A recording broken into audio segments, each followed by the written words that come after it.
As composer-in-residence, Monteverdi worked here in the ducal palace in Mantua. Somewhere in this labyrinth, L'Orfeo was premiered, but no one knows where exactly, not even their in-house musical expert, Dr. Paola Bezzutti. Amazingly, though, Dr. Bezzutti's painstaking research has recently revealed, thanks to an obscure architect's drawing, a bricked-up attic room where Monteverdi used to perform his music to the Duke. Follow me.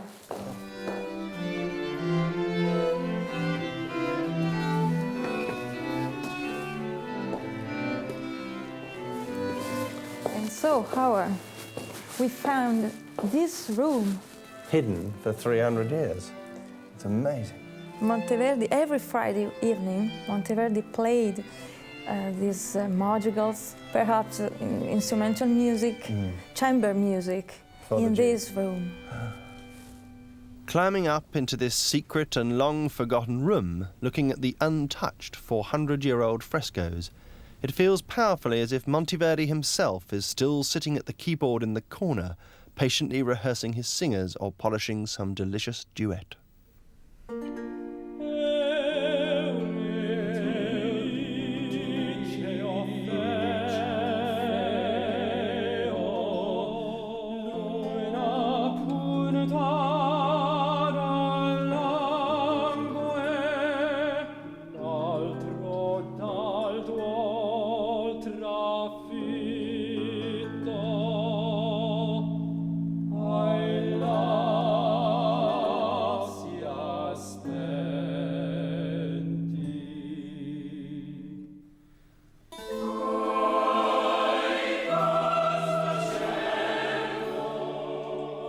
Trying to recreate what sort of sound Monteverdi himself might have heard also requires detective work. Instead of specialist opera singers, he'd have had an all-male chapel choir, and instead of a modern orchestra, he'd have used a motley collection of now rare Renaissance instruments.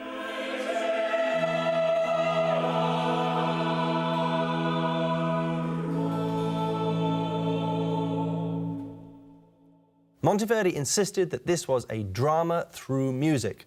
In other words, the story will be told only by singing, and that the songs shouldn't be just an opportunity for the singers to show off.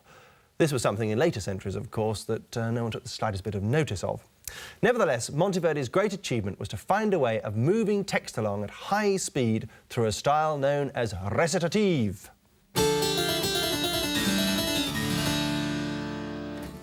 You see, you can't have lovely songs and duets and choruses the whole time. You've got to be able to say more mundane things like, "I am the messenger who's come here to give you some very bad news, my lord." Now, in a musical, that would probably be spoken, so why not speak it? Well, as a composer of music theatre myself, I can tell you that making the transition between speech and song and back to speech again is extremely difficult to do. And if you write the whole thing so it's sung, it gives it a stylistic unity and cohesion. And anyway, opera singers are much better at singing than they are at speaking. Secondly, music is particularly helpful when it comes to getting across thoughts or ideas that are extremely sensitive. For example, the poor messenger has to come and tell Orfeo that his wife Euridice is dead.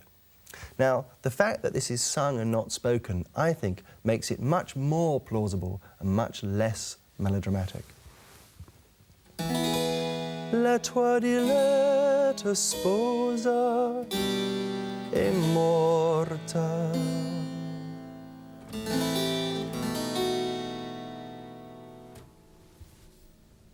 The most important thing of all, though, was that for 2 or so hours, Monteverdi knew he would have the undivided attention of one of the most powerful men in Europe, the Duke Gonzaga. Time and again in the centuries that followed, opera was to find itself in this same unique position of political influence and access. With such an audience, Monteverdi chose his story cleverly. L'Orfeo amounts to a humanist manifesto. He called it a true prayer.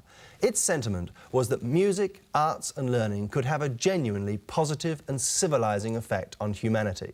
That by creating beauty, mankind could potentially catch a glimpse of divine perfection. And what better metaphor for this was there than the story of a man heartbroken by the death of his beloved who uses music to tame the dogs of hell.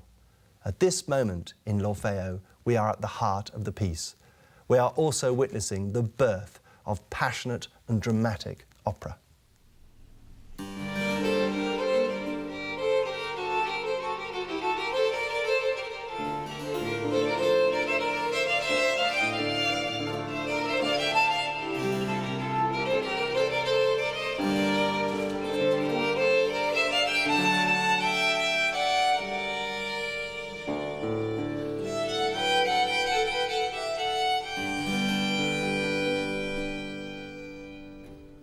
Non vivio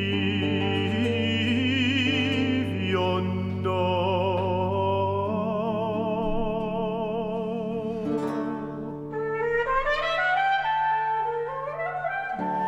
che poi di vita è priva.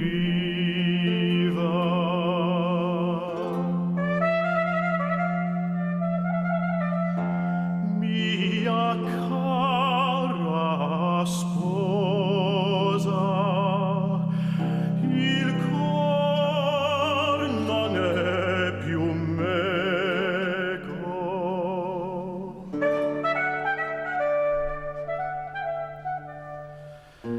E senza cor come ser può,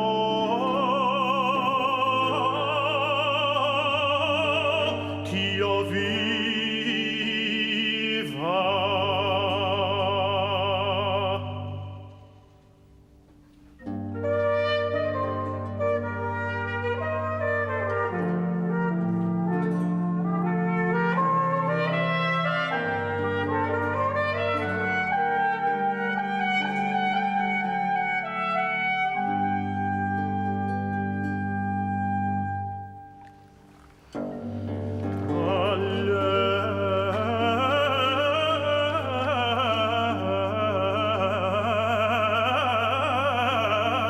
Lei volto il cammin. After hearing his beautiful pleas, the guardians of the river Styx allow Orfeo to cross over into the underworld. And who can blame them?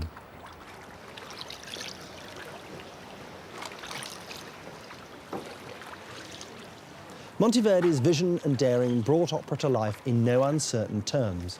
His second opera, Arianna, premiered to an open-air audience of 5,000 people a year later.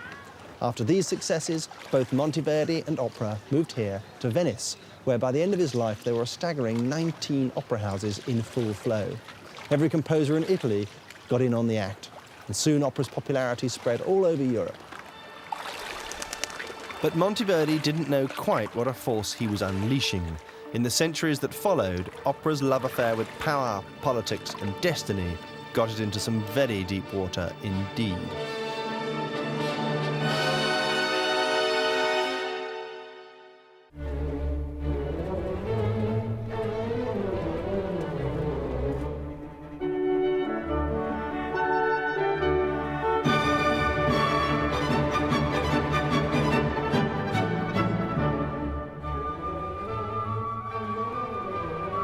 On the eve of the French Revolution in 1784, the Comédie Française in Paris performed a scurrilous new play by Pierre-Augustin Beaumarchais called Le Mariage de Figaro.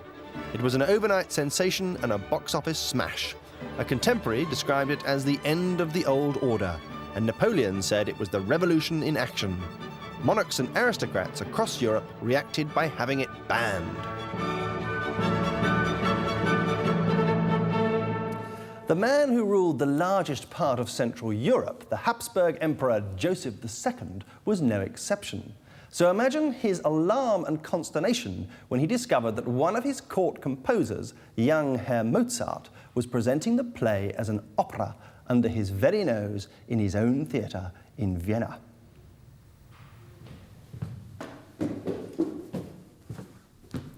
Being a great opera lover, of course, he couldn't resist it. Mozart's cheeky masterwork was allowed access to the imperial ears in a way that was denied the play.